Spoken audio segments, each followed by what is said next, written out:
interesting fact about today, February 6, 2024, in history, is what we'll look before we get into the program today. You're welcome to Immaculate Television. This is Newspaper Review, where we review a lot of stories happening, breaking stories, developing stories across the nation and yonder at times. And so on History Book, of course, 1996, there was a crash. The crash of Boeing 757 aircraft leaves no survivors. Of course, that was a day in particular reference or to a very I don't know how to call it, but devastating occurrence in the world, because there was a crash, Boeing 757 aircraft, that left no survivors, of course, in history.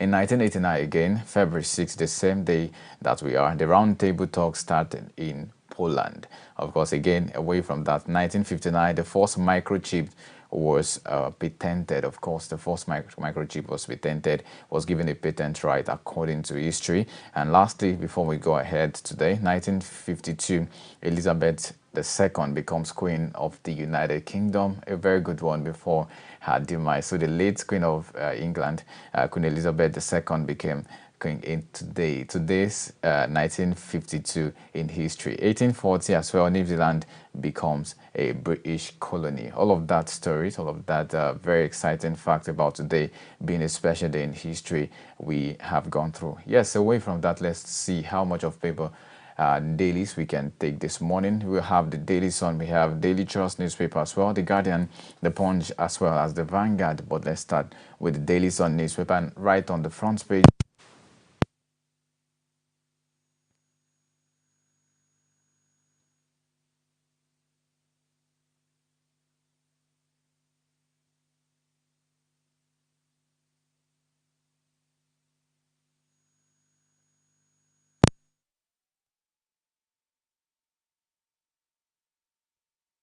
that yesterday when we reported that there was a crisis in Niger State where women started a protest, and then the youth of the community came about to say, okay, yes, let's join. So they stopped people that were going to their daily duty, daily work. They stopped them from going to their workplace, and it was quite a thing. At some point, the police had to intervene, and they overpowered the police, and that was the situation because, of course, it was an angry mob, a youth, a large number of youth coming outside to protest. And what are they protesting for? The fact is, the high cost of living in the country as of now is a thing to talk about, as well as the federal government not fulfilling their end of the agreement between themselves and the labor unions. Of course, we know that to be a thing because, of course, they were supposed to implement the 200,000 minimum wage, which we are yet to see. So all of this at this point in time when everything is high, petrol, fuel is very high.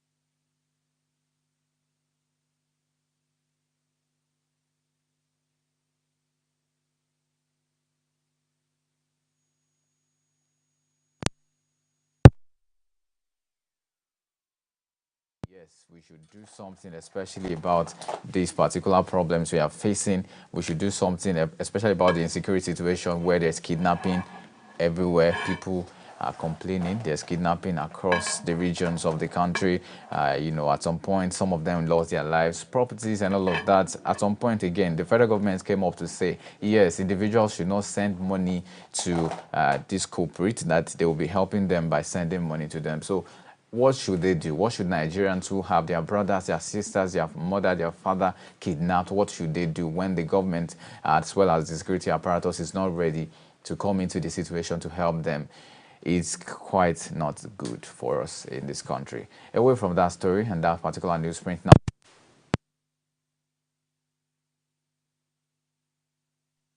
Story that is making the rounds across the nation. Very, very in particular, Jigawa Taraba residents want food prices controlled. Students demand action, say inflation threats to education.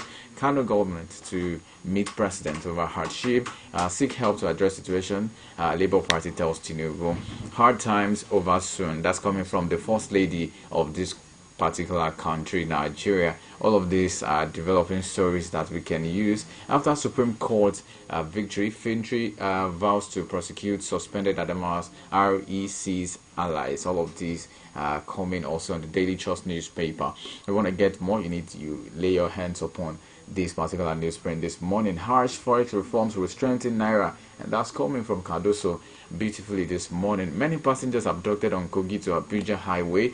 All of these and many more on Daily Trust newspaper. Away from Daily Trust now to The Guardian newspaper, where it's reporting with a very fine artistry graphic on the front page of The Guardian newspaper. You will see building materials, labor spike, construction costs by 200%. That's a lot of percent to increase whatsoever. If the inflation rate is at 200% over any particular product, imagine that you bought something, maybe a cup of gari for 100 naira yesterday, and then tomorrow you'll be able to buy it for 300 just in hours. We're talking about intervals between just few hours, and then the inflation is about 200%. Imagine something that was sold for 1,000 naira today and tomorrow is now 3,000 naira. The margin is just unbearable, and that's one of the reasons why Nigerians are crying out, especially at this time. We need to do better. Hoodlums disrupt Fubara Supreme Court victory celebration. Also, you want to get more on that story, check page 7 of The Guardian newspaper this morning. FCCPC films as loan apps violate regulation and rising payment default. All of these stories you can check on The Guardian newspaper as well. Women farmers to get 5 million naira each from Remi Tinubu. That's the first lady of this particular country. EFCC arrests pastor over 1.3 billion naira fake grants, money laundering. Also on the foreign scene, King Charles diagnosed with cancer. Buckingham Palace discloses a shocking one and not a good one for the king. Also refrain from wild celebrations if South Africa loses. Nigeria High Commission warns. That seems like a very funny one this morning. I woke up to this news and it's quite comical. Not just comical as well, it's just, we understand this xenophobic situation that has been happening in South Africa for a while now, where whenever there is an ensuement of a problem, there seems to be like a rampage. South Africans looking for Nigerians to lynch them. Actually, not a good one, and we expect that not to be. Yes, Nigeria is playing South Africa tomorrow, and of course Nigerians are highly anticipating that match, expecting that we will gain victory over them. But yes, the High Commission is warning that Nigerians should not over celebrate, especially on the social media, that can spark outrage again and cause xenophobia attacks in South Africa, because we know how many Nigerians are in South Africa. A lot of them are in South Africa, some of them in the education sector. Nigerians are everywhere, just like we know. And so you don't want to cause problems for your friends, relatives, and distant relations that are in South Africa because of a football match. So yes, be warned, be guarded. That's exactly the message from the High Commission. Away from that, 4 citizens protest high cost of living hardship in Minna. And also, it seems to be a developing story, how that yesterday it was Niger State, today maybe we don't know which other state will take it up and say, yes, we have to protest as well against the high cost of living in the country. This is a far cry from what we expect. This is not what we bargained for when we voted in the current administration. And saying, we've seen over the news recently that this current administration is saying, no, we inherited a mass of problem, and it wasn't really our fault. But the question is still begging for answer. If you say you inherited it from who? From the same political party. APC was the ruling party at the last administration.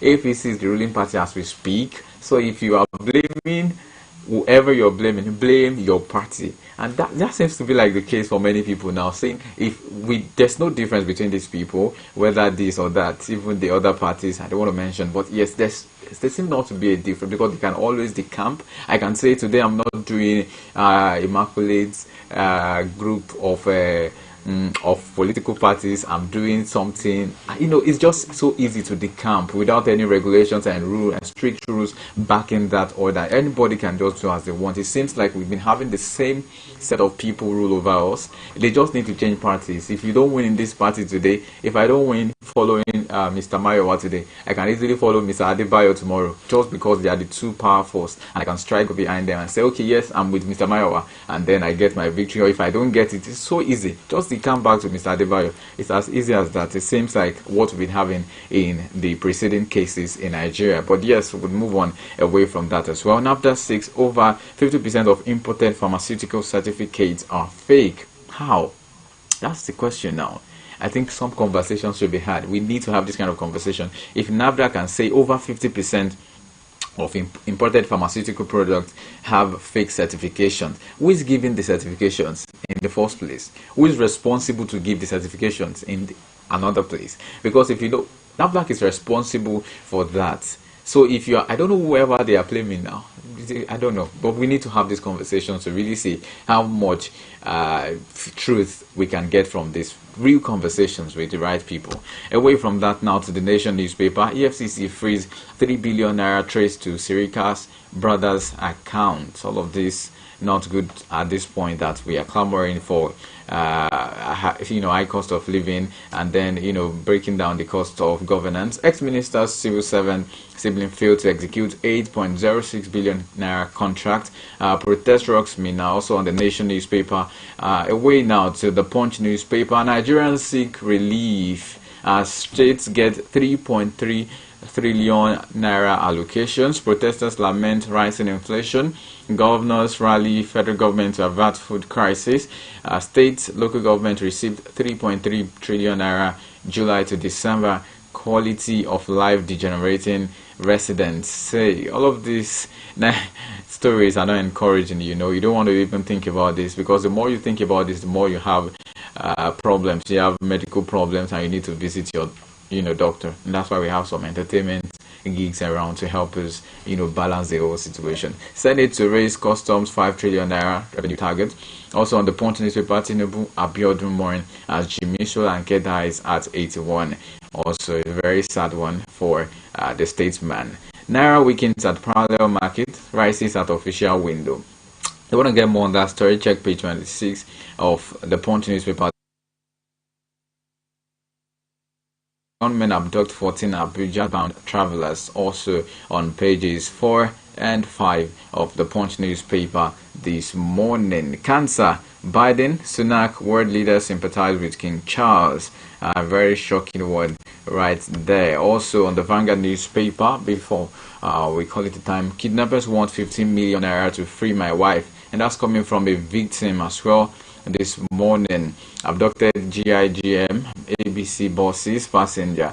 The person is reporting, the victim is reporting on page 7 of the Vanguard newspaper this morning. You can check that for more stories. Niger residents protest hunger, shut down major roads. Also all of these stories and many more you can use this beautiful morning. So many stories are developing on the scene in Nigeria particularly, and we're expecting that we'll get something better out of this. We'll get the better of this current situation that we are. Let's see something about the fuel crisis.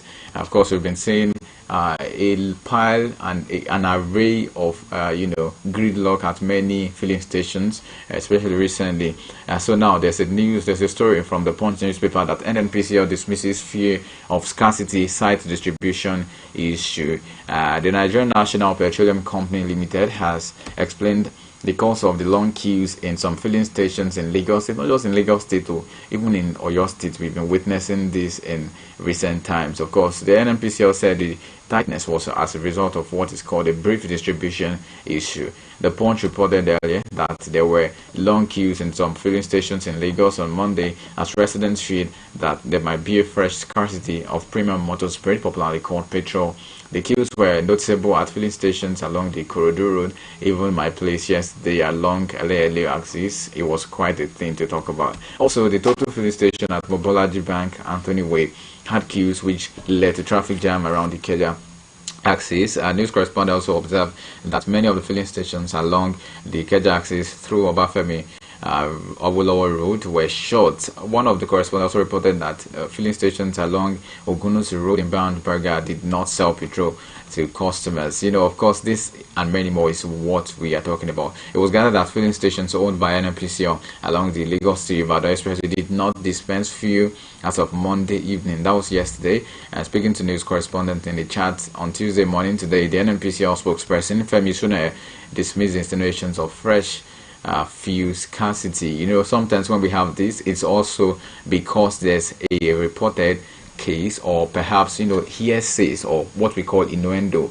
as to the development. If filling stations hear that the price of fuel is going to be inflated in just a day, they just need that information, and the next thing they do is probably to shut their filling stations. They are not selling that fuel, they want to sell at a very high rate that will be coming, or there's a grid, they are selling in bits and they are not selling at full capacity. You see filling stations having different, like maybe about 10 dispensing units of their petrol PMS, and of course you just see that it's just one that is working. How?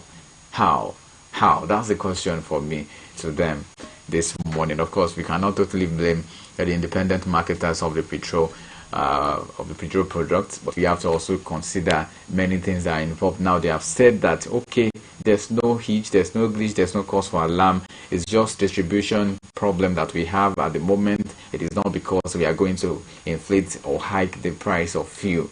It's not even doable at this point where everybody is clamoring for a better Nigeria.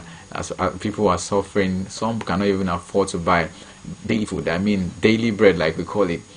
Even groceries, like we call, is now hard. I mean, just recently the prices of things have not been. I think yesterday I was hearing about just a bowl of rice is about 3,000 naira thereabouts. Not a good one, really.